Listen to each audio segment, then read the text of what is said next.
So ukisha jua historia ya jeshi la polisi, vitendo vyake haviwezi kukushangaza.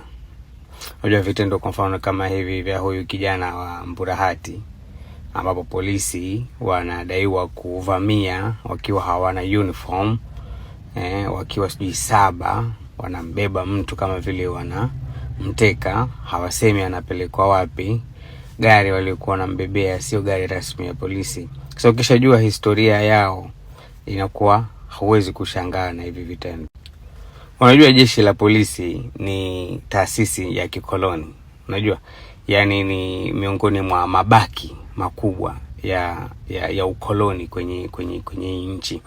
Na ni historia ambayo hata jeshi la polisi lenyewe linaikumbatia. Sisi kama nchi tutasherehekea miaka 65 ya uhuru, tangu tupate uhuru mwaka 1961. Jeshi la polisi litakuwa linaadhimisha miaka 107 tangu kuanzishwa kwake, kwa sababu yenyewe lilianzishwa mwaka 1919 na wakoloni, na halijawahi kufanyiwa mageuzi, halijawahi kubadilishwa. Kwa kama lilivyo ndivyo kama lilivyoundwa.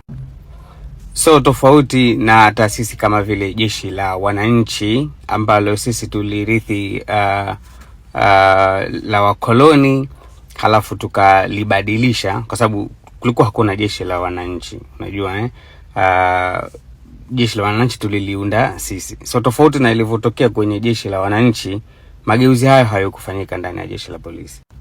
Na ndio maana sasa unakuta kwamba jeshi la polisi lina historia ndefu, tofauti na nchi yenyewe. Yaani sisi tuna umri wa miaka 65, lakini lenyewe linaenda kutimiza umri wa miaka 107.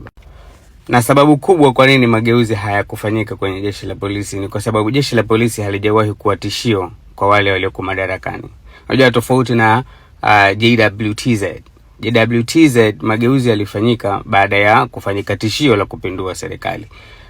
Kwa hiyo wale walioko madarakani, tabaka tawala liliogopa, na kwa hivyo likaamua kufanya mageuzi.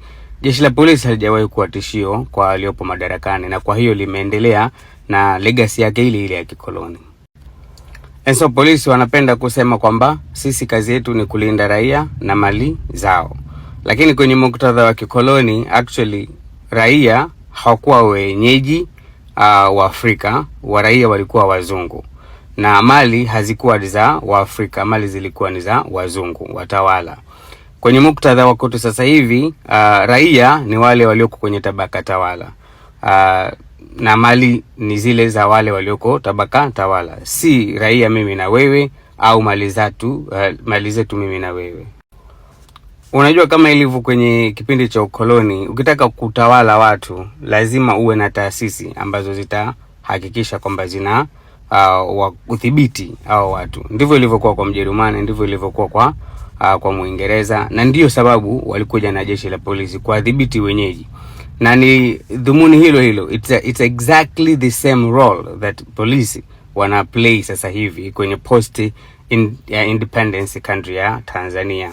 Of course, hatuna Muingereza, hatuna Mjerumani, lakini tuna Chama cha Mapinduzi na wale waliopo madarakani. Kwa hiyo hii historia ni muhimu kujua, kwa sababu inatusaidia ku make sense ya vitendo ambavyo polisi wanawafanyia raia. Ni kwa sababu haipo kwa ajili yetu. Since its beginning, tangu kuanzishwa kwake, polisi haikuwahi kukusudiwa kulinda au na kutetea maslahi yangu mimi na wewe, bali ya wale waliopo juu, ya wale wanaotawala, tabaka tawala. Na kwenye muktadha wetu kwa sasa hivi, kusema kweli, hiyo ni serikali na Chama cha Mapinduzi. So hizi kelele sijui tubadilishe police force iwe police service ni kelele za upuuzi tu. Unajua jeshi la polisi linapaswa lifumuliwe upya. Inawezekana vipi wewe una taasisi yenye umri mkubwa zaidi kuliko hata nchi yenyewe? It beggars belief. Ni kitu ambacho kina hakiingia akilini. Jeshi la polisi linapaswa livunjwe kabisa, na sisi kama wananchi na sisi kama nchi tufikirie upya namna ambavyo tunataka law enforcement ifanyike kwenye nchi.